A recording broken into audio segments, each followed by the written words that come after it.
Yeah, I think they're struggling. There's no doubt about it. And the question is, for how long is it going to stay like that? It's also the question is, it's in the interest of the oil producers to make oil less attractive and pushing maybe the consumer to go more for energy transition, for electric vehicles and all that kind of stuff. So it is a very fine line they have to walk. But let's come back to the interests. Yeah, the interests that who is representing which interests. The UAE and the Saudis are, as we speak, the only two countries that do have significant spare capacity, and that's what has changed. Before, the Saudis were the only ones, and they were fantastically playing that. When the market a year ago collapsed, they managed to hike production, and they set the cuts from a much higher reference number. So everyone else had to to cut from an actual production, but the Saudis were cutting from a, let's say, higher production because of their spare capacity. Now things change because the UAE is coming close to 4 million barrels of ability to produce, and their reference is still, around 3.2. And that means they have a clear interest to increase that number. And that's a matter of principle, because you open this door, it's like opening a can of worms. There are other players out there who would love to ramp up their production, including the likes of the Iranians. I think it's extraordinary that historically you and I and Hadley and others would have been talking about the Saudi-Iranian rivalry constantly, and yet we've hardly heard a word of that, about Iran coming back to the table. Could that be another X factor on supply? Of course. I mean, we have two issues that speak against the UAE move. The one is that everyone understands by now that the COVID demand return is not so quick. Yeah. So we have to realize COVID is taking more demand out of the market. So it takes longer than expected. The demand kicks in. And secondly, we have more supply to deal with because Iran will come back in the next in this period where they're talking about. Is it in the next year? And so that is where they have to make room. And the question is how much is and who is making room. And of course, the whole thing becomes much more difficult when the chemistry is not that great anymore. And we know there have been a lot of indicators that the two former allies are not allies anymore.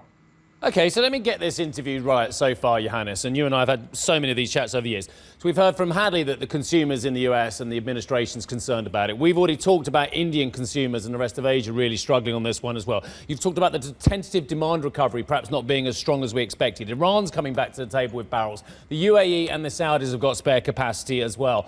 Why are we still trading up on the price? OK, first of all, bigger picture, Steve. We are entering the decade of the national oil companies. Remember, the IOCs are not investing the marginal dollar into oil and gas production, but into energy transition.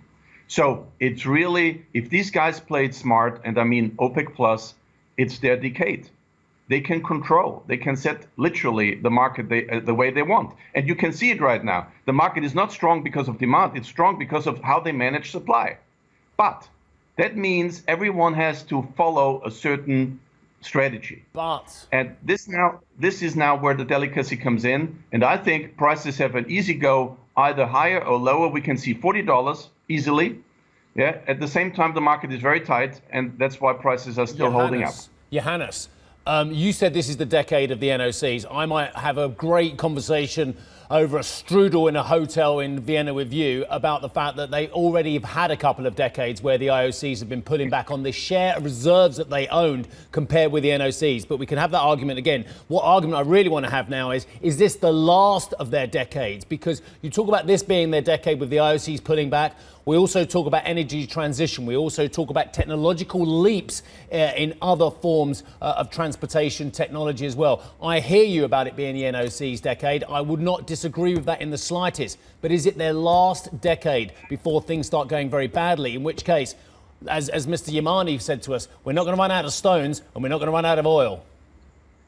OK, I'm very negative on the ability of the market to deliver on energy transition technologies in an effective way. Remember, the IEA said we need still to develop 50% of the supply. We have technologies in a very early stage, and bringing that to maturity will take. That means we will see 2 decades of national oil companies reaping the benefits and the profits because simply we are not able to manage the energy transition effectively. Yeah? We will not be able to do it.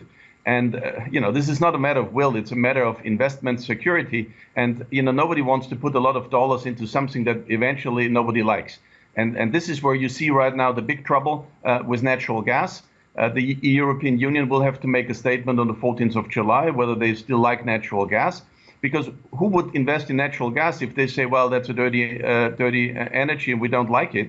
That means energy security will be strained, and that means the prices are eventually going higher, and the ones who benefit will be the ones who have invested. All right.